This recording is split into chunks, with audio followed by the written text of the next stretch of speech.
Good morning, students. Today we are going to see an important topic called periodontal ligament. As far as university exam pattern is concerned, you can expect either as a short note and also as an essay. To start with introduction, the term periodontium arises from the Greek word peri meaning around and odont means tooth. Tissues that invest and support the teeth are collectively termed as periodontium. Coming to the definition, periodontal ligament is an unique, multifunctional, sharp, specialized, vascular and highly cellular connective tissue that surrounds the root of the tooth and connects to the inner wall of the alveolar bone. It is continuous with the connective tissue of the gingiva and communicates with the marrow spaces through vascular channels in the bone.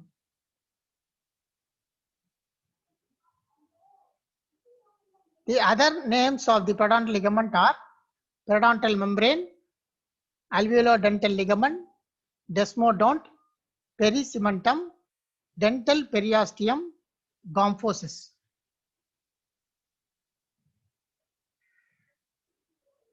We'll start with developmental of periodontal ligament.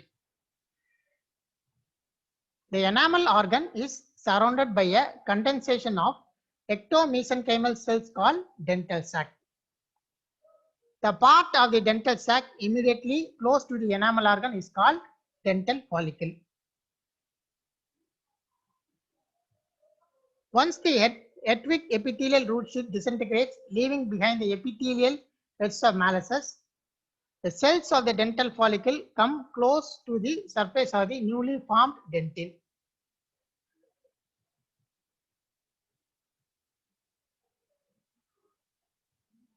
The dental follicle cells then differentiate into cementoblast and lay down cementum on dentin on the developing root. The other cells of the dental follicle differentiate into fibroblast and lay down fibers and also ground substance of the periodontal ligament.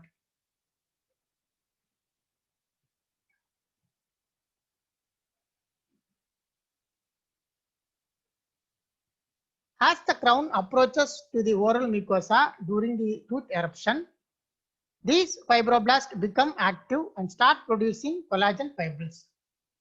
They initially lack orientation, but they soon acquire an orientation oblique to the tooth. The first collagen bundles appear in the region immediately apical to the cemento-enamel junction and give rise to gingivo-dental fiber groups. As the tooth eruption progresses, additional oblique fibers appear and become attached to the newly formed cementum and bone.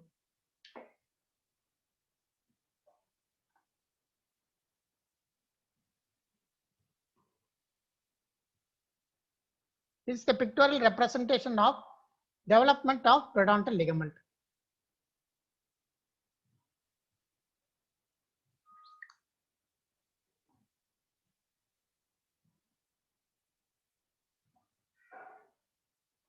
The transeptal and alveolar crest fibers develop when the tooth emerges in the oral cavity. Alveolar bone deposition occurs simultaneously with periodontal ligament organization. Sharpies fibers are fewer in number and more widely spaced, these emerging from the cementum.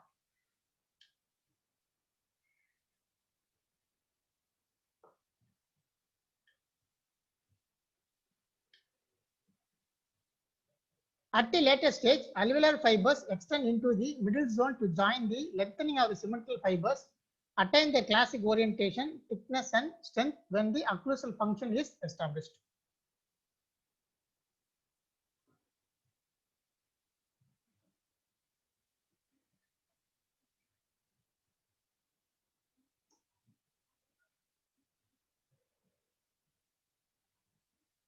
This is the diagrammatic representation of development of periodontium. You can see alveolar bone proper on the left side and the cementum on the other side, and the periodontal fibers emerging from the alveolar bone proper and also from the cementum. Rearrangement of the fiber ends in the plexus is supposed to accommodate tooth eruption without necessitating the embedding of new fibers into the tooth and the bone.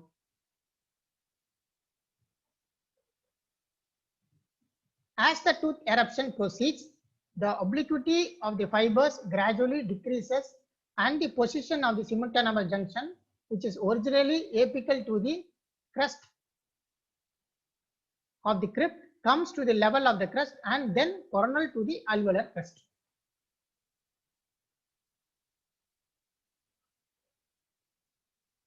Coming to the periodontal ligament, shape and site, the average width of the periodontal ligament is 0.2 millimeter. It ranges from 0.5 to 0.38. The thinnest portion is around the middle third of the root.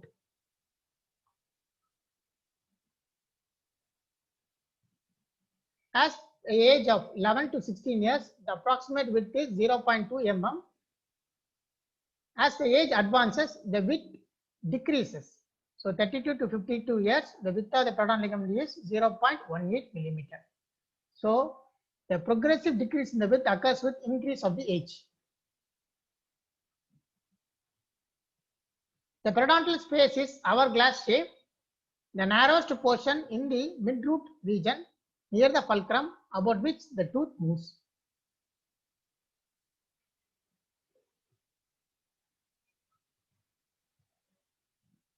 Coming to the principal fibers of the periodontal ligament. These are the important elements of the periodontal ligament, which are collagenous, arranged in bundles and follow a wavy course when viewed in longitudinal sections. The principal fibers bundles consists of individual fibers forming a continuous anastomotic network between the tooth and the bone.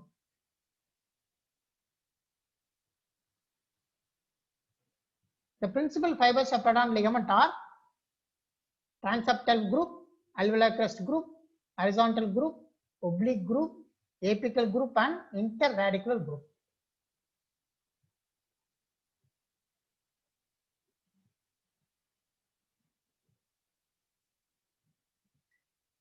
Starting with the transeptal group, these fibers extend interproximally over the alveolar crest and are embedded in the cementum of adjacent teeth. They are reconstructed even after the destruction of the alveolar bone as occurred in the periodontal disease. It resists tooth separation either mesial or distal. Coming to alveolar crest group, alveolar crest fibers extend obliquely from the cementum just beneath the junctional epithelium to the alveolar crest. Fibers also run from the cementum over the alveolar crest and the fibrous layer of the periosteum covering the alveolar bone. They prevent the extrusion of the teeth and resist lateral movements of the tooth. Their incision does not significantly increase the tooth mobility. This is the diagrammatic representation of principal fibers of the periodontal ligament.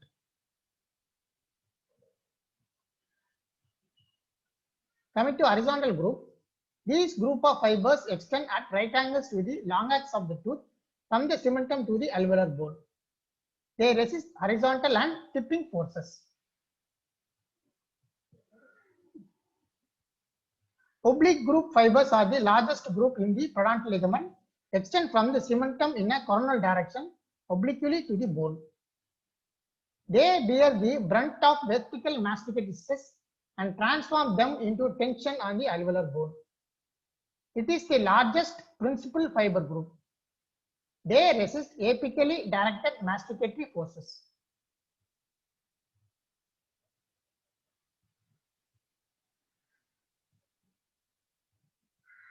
Coming to apical group, the apical group radiate from the cementum to the bone at the fundus of the circuit.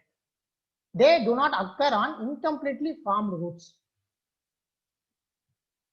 The functions of apical group of fibers are: they prevent tooth tipping, resist forces of luxation.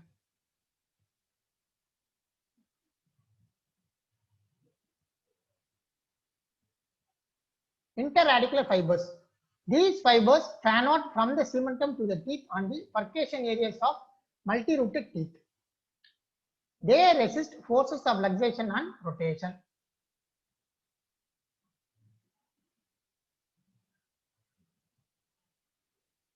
To study the topography of the principal fibers, human premolars untreated teeth were fixed in 4% of buffer formaldehyde. Then they were viewed under the scanning electron microscope. The studies showed that they occur in smaller bundles. Fiber bundles appear to increase by additional layer of peripheral bundles. On the root surface, outer portion of the fiber bundles interlaced with the fibrous coating.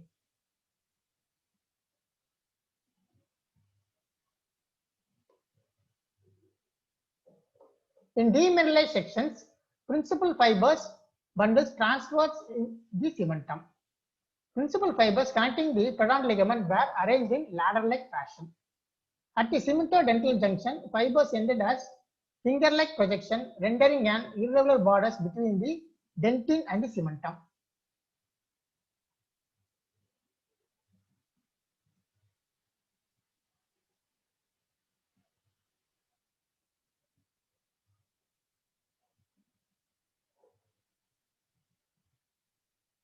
The collagen bundles of the Pradhan ligament are embedded into the cementum and the alveolar bone, similar to that of tendon inserted into the bone. These fibers is called Sharpey's fibers. This is a very important short answer you can expect in the university exam. These fibers level to concentrate on the crestal region. Orientation is similar to that of adjacent periodontal ligament bundles. The bone adjacent to the periodontal ligament that contains greater number of Sharpey's fibers is called the bundle bone. Some Sharpey's fibers are completely calcified, but most contain an uncalcified central core within a calcified outer layer.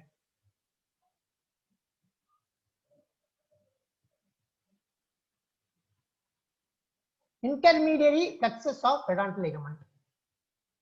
The principal fibers frequently run a wavy course from cementum to the bone. It may appear as fibers arising from the cementum and the bone are joined in the mid-region of periodontal ligament space, giving rise to a zone of distinct appearance called intermediate plexus.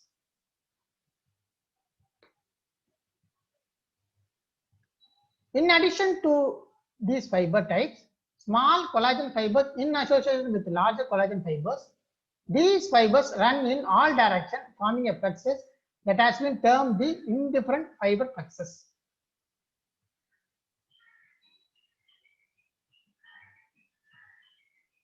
Coming to the cells of the periodontal ligament, there are three types of cells in the periodontal ligament: connective tissue cells, epithelial rest cells, and defense cells. The connective tissue cells are synthetic cells and resorptive cells.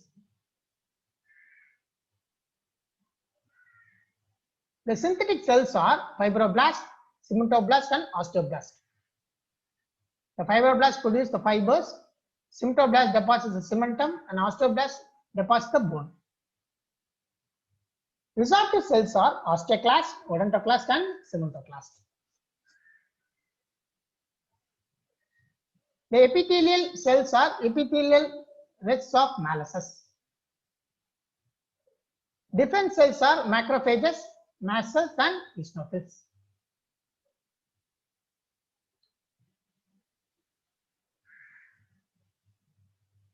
Fibroblast is the most predominant cell type of the periodontal ligament.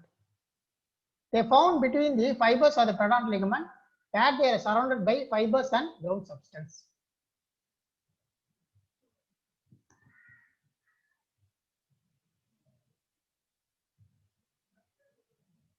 Coming to the structure, the fibroblasts are ovoid or elongated cells oriented along the principal fibers. Large cells with an extensive cytoplasm associated with the protein synthesis and secretion.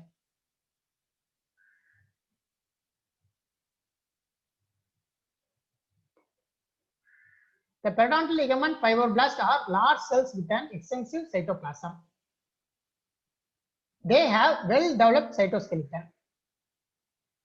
Adherents and gap junctions reflecting the functional demands placed on the cells. Align along the general direction of the fibers. The collagen fibers or the bundles are continuously being remodeled by the fibroblast.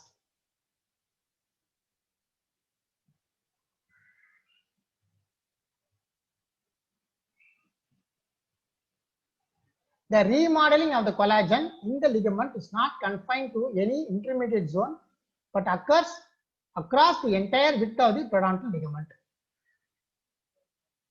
Because of the exceptionally high rate of turnover of collagen in the ligament, any interference in the fibroblast function by disease rapidly produces a loss of tooth supporting tissue.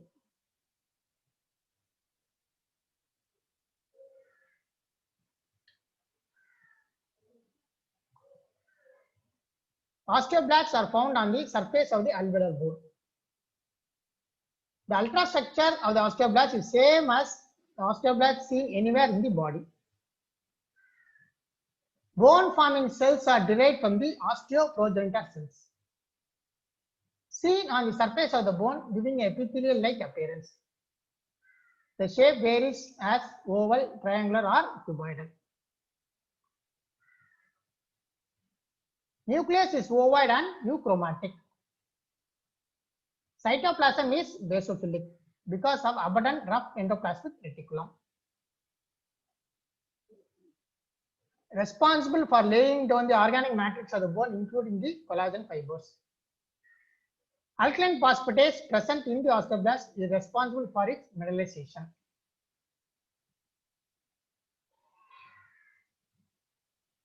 This is the electron micrographic picture of the osteoblast seen in the cross section.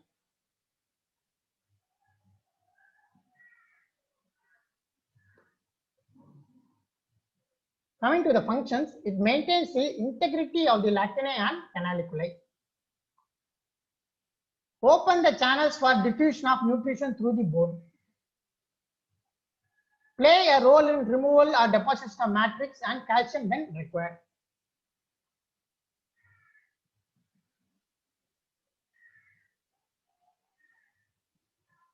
Osteoblasts first migrate away from the bone surface into the body of the periodontal ligament before eventually taking up the functional position. Osteoblasts form the cell layer over forming bone surface and act as a barrier that control ion influx in and out of the bone.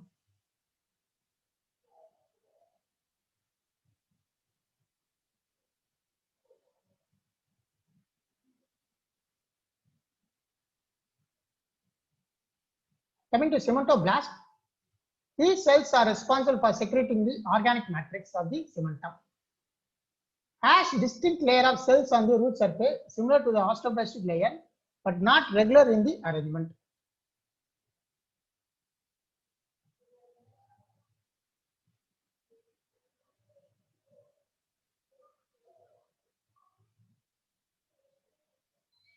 Cementoblasts differ from periodontal ligament fibroblasts in they appear near to the cementum. It has less endoplasmic reticulum and it has more mitochondria.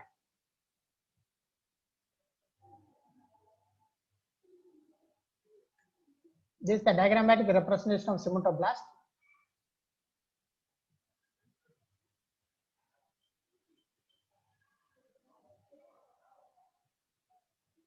Coming to osteoclast, they are bone resorbing cells. They present on the surface of the bone where it is removed. At such location, cells occupy pits called resorption bays or house-shaped lacunae. The large cells are 20 to 100 micrometers in diameter. It has numerous nucleus up to 20 nucleus or more. Cytoplasm has numerous mitochondrial lysosomes.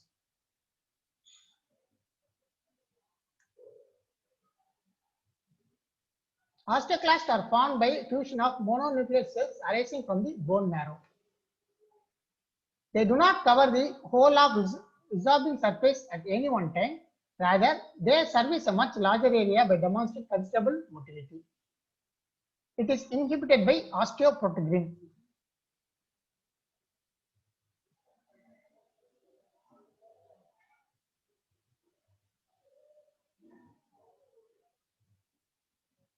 Cementoclast. They resemble osteoclast.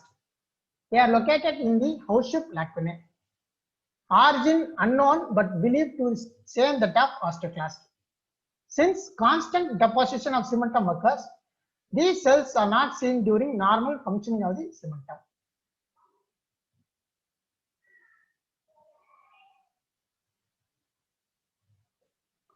Coming to the structure of cementoclast, cytoplasma exhibit numerous lysosomes and mitochondria.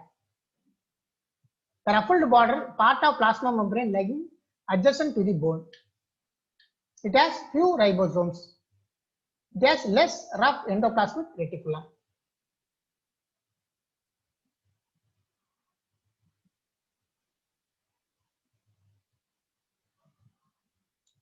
Coming to epithelial cell rest of Narsas, from a lattice work in the periodontal ligament and appear as either isolated cluster of cells or interlacing strands. They represent remnants of developmental head to epithelial root sheath, which is involved in differentiation of root odontoblasts and also secrete enamel-like proteins on the root surface.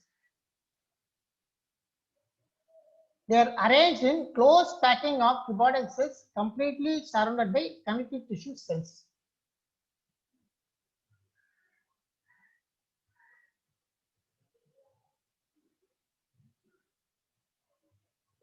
They are located closer to the cementum than to alveolar bone.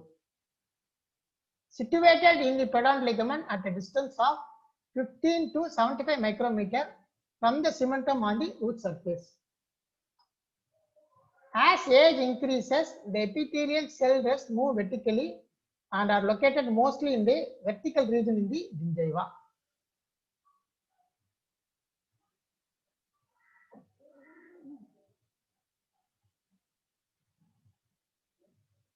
This is a scanning electron microscopic picture of epithelial rests of Narsas.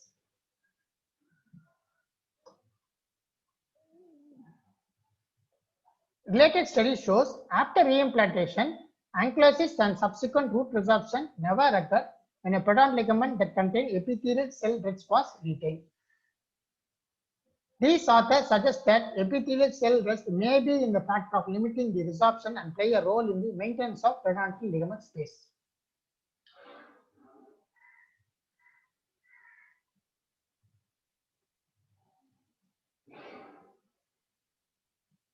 Coming to defense cells, we see macrophage cells. Macrophage cells have an ability to phagocyte unwanted material.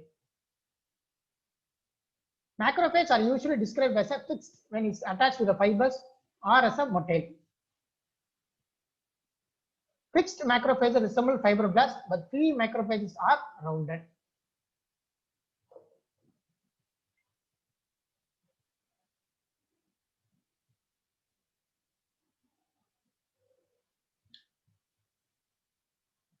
It has smaller nuclei and stain intensively than the fibroblast.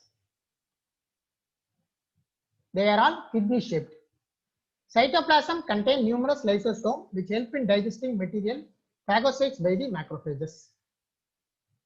Macrophages may fuse together to form multinucleated giant cells.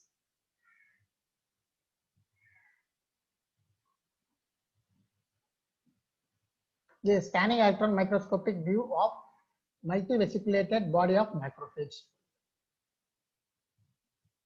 Mast cells. It's a very important short answer. These are round or oval cells. Nucleus is small, centrally placed microvilli present on the cell surface. Presence of numerous granules in the cytoplasm. Granules are known to contain acid monopolysaccharides. The cell membrane of the mast cells contain antibodies which react with the antigen. This leads to the rupture of cells which discharge histamine and serotonin. The discharge in turn leads to the local reaction like urticaria or severe general reactions like anaphylactic shock.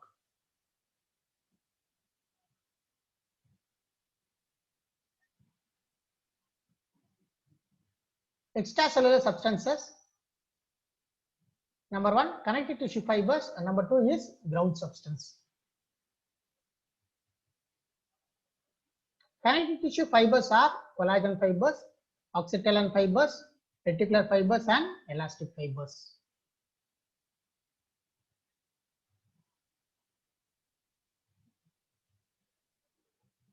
The ground substance are proteoglycans and glycoproteins. The collagen fibers are formed by the fibroblast. The predominant collagen of the periodontal ligament are type 1, type 3, type 12 within the individual fibers having a relatively smaller average diameter than tendon collagen fibers. Collagen type 4 found in basement membrane of the junctional epithelium and epithelial rest of periodontal ligament.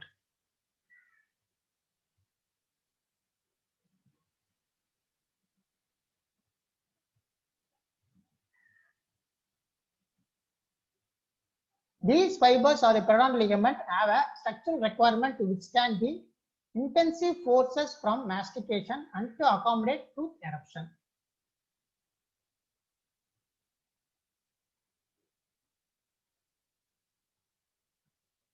The collagen fibril diameter of the periodontal ligament are relatively small with mean diameter of 45 to 55 micrometers, which is much less than compared to other connective tissues.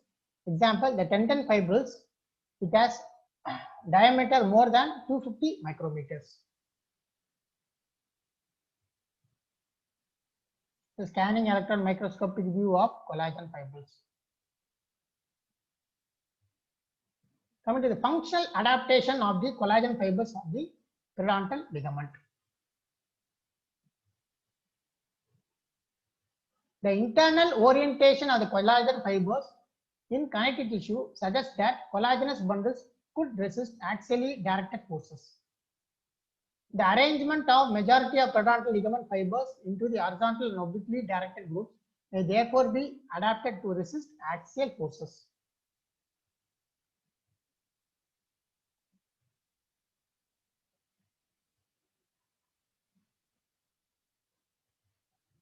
Such an arrangement has mechanical advantage over a simple radial arrangement.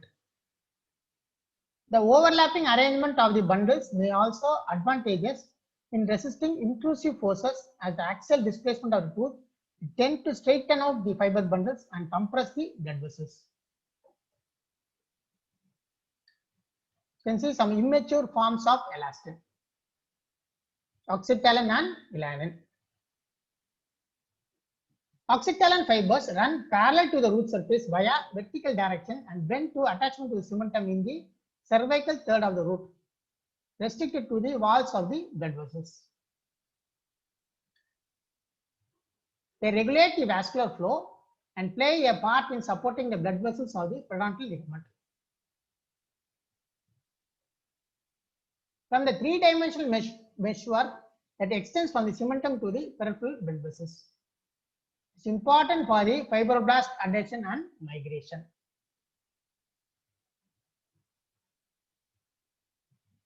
The elastic meshwork in the periodontal ligament is composed of elanin fibers.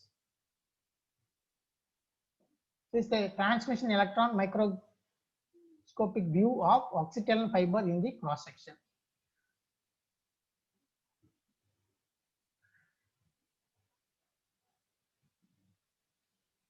Ground substance of the periodontal ligament. The ground substance is the gel-like matrix which is synthesized by the cells of the fibroblast family. The two types of glycoconjugates to form the major constituent of ground substance, proteoglycans and glycoproteins.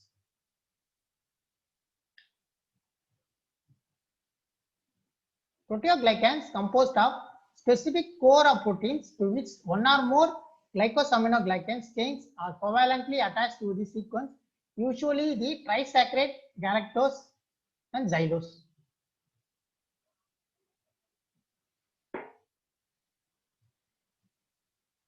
Glycosaminoglycans. It's a linear polymer of disaccharide which contains hexosamine, usually D-N-acetyl glucosamine or D-N-acetyl galactosamine, and hexuronic acid, either D-gluconic acid. Other proteoglycans are chondroitin sulfate, dermatin sulfate, heparin sulfate, and hyaluronic acid, currently named as hyaluron. It is a non-sulfated glycosaminoglycans.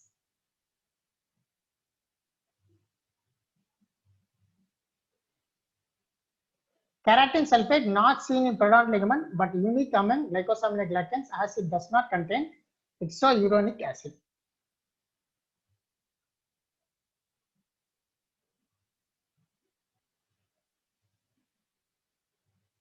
Three distinct related glycoproteins of the extracellular matrix have been localized in the decalcified sections of the human periodontal ligament.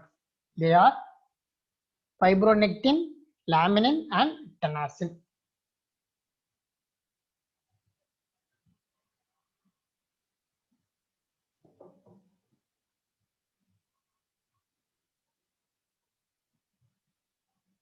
Fibronectin present in loose connective tissues and in embryonic basement membrane. It is not present in adults. Laminin is another major glycoprotein component of basement membranes. Tenascin present in glycoproteins of periodontal ligament with a smaller role in the cell attachment and organization of the basement membrane.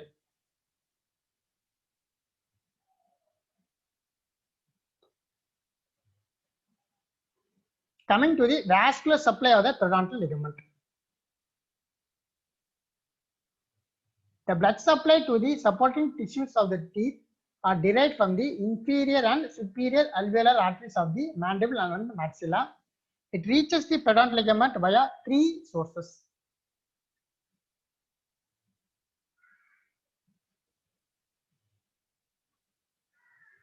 One is by the apical vessels. Number two, by penetrating the vessels from the alveolar bone. Number three, from the anastomosing vessels from the gingiva.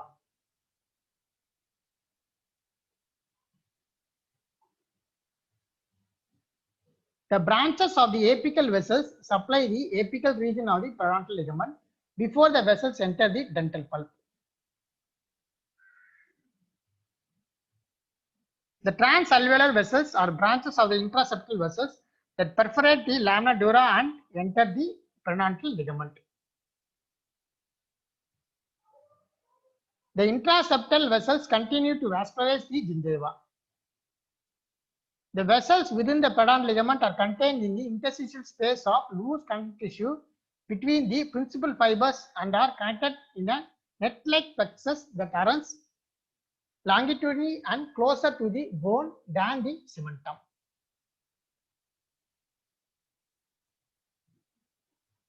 This is the diagrammatic representation of vascular supply of the gingiva. Number one is the blood supply through the periodontal ligament.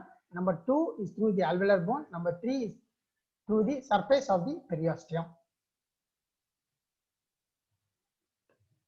Numerous branches arise from the intraalveolar vessels to run horizontally, penetrate the alveolar bone and entering the ligament. They are called perforating arteries.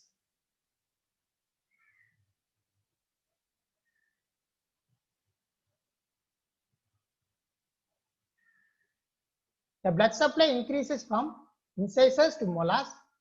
The blood supply is greatest in the gingival third of single rooted teeth in the apical third. The blood supply is least in the middle third.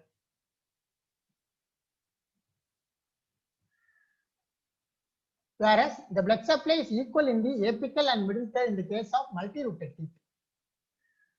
The blood supply is greater in the mesial and distal surface than on the facial and lingual surface.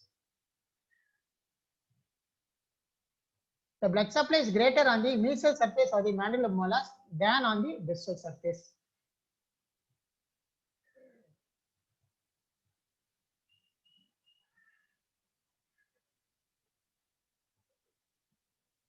Coming to the clinical importance, in the healing of extraction wounds, new tissues invade from the perforation and formation of blood clot occupying the socket is more rapid in its gingival and apical areas.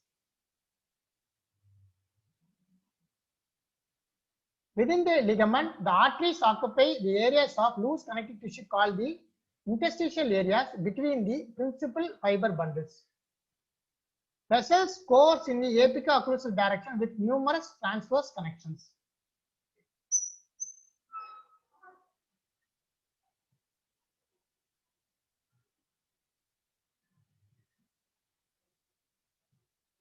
Coming to the innervations of the periodontal ligament.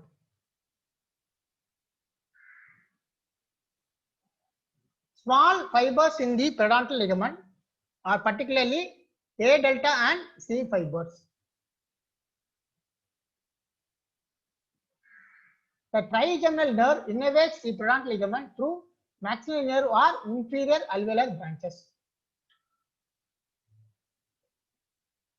The majority of nerves supplying the periodontal ligament pass through the foramina of the alveolar bone to enter the periodontal ligament space close to the tooth apex, while others enter via the lateral aspect of the alveolar wall. The nerve bundles terminate as free nerve endings and Ruffini corpuscles. The free nerve ending, they are located in the regular intervals along the length of the root. Ruffini corpuscles appear dendrite and end in terminal expansion among the periodontal ligament fiber bundles.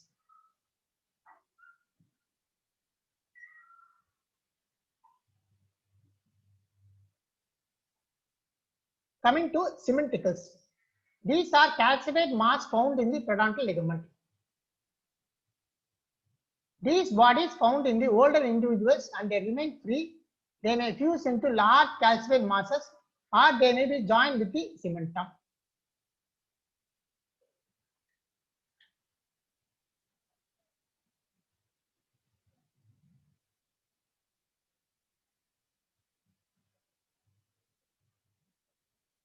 As the cementum thickens with age, it may envelop the bodies and will be adherent to the cementum. They form X-cementosis. The origin of the cementosis is unknown. It was thought that the degenerative epithelial cells form the nidus for the calcification.